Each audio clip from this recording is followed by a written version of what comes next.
Sasha blev medlem af en pigebande for et år siden. Hun har ikke været i skole i 3 måneder. For et halvt år siden var Sasha oppe at slås.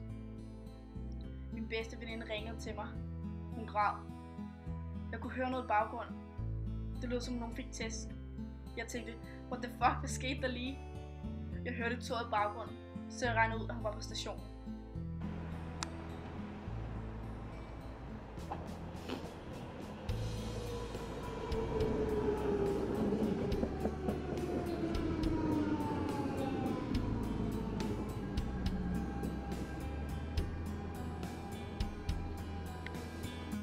Jeg greb fat i min cykel og spændte afsted.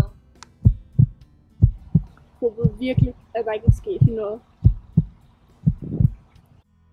Jeg ser en flok piger tæske løs på en.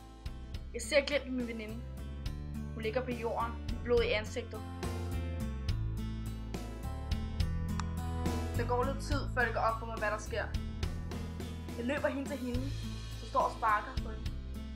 Jeg river i hendes hår og slynger hende ned mod asfalten med ansigtet først. Jeg kan ikke få mig selv til at stoppe. Jeg vil bare ved med at sparke og slå hende.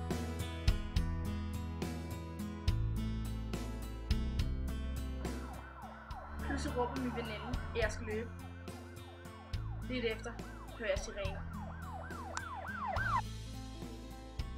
Sasha bliver taget med på politistationen.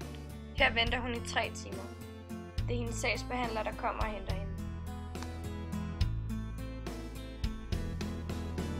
Min mor plejer at interessere sig for mig. I de første 2 måneder, jeg var med i banden, gjorde hun alt for at få mig væk. Men jeg lyttede ikke. Sashas mor fik en arbejdsskade for cirka et år siden, og har været på kontanthjælp lige siden. Jeg husker min mor glad og smilende, men så skete alt det her lort. Og nu kan vi ikke engang snakke sammen. Jeg vil bare have en, som støttede mig. Sagde jeg var god nok.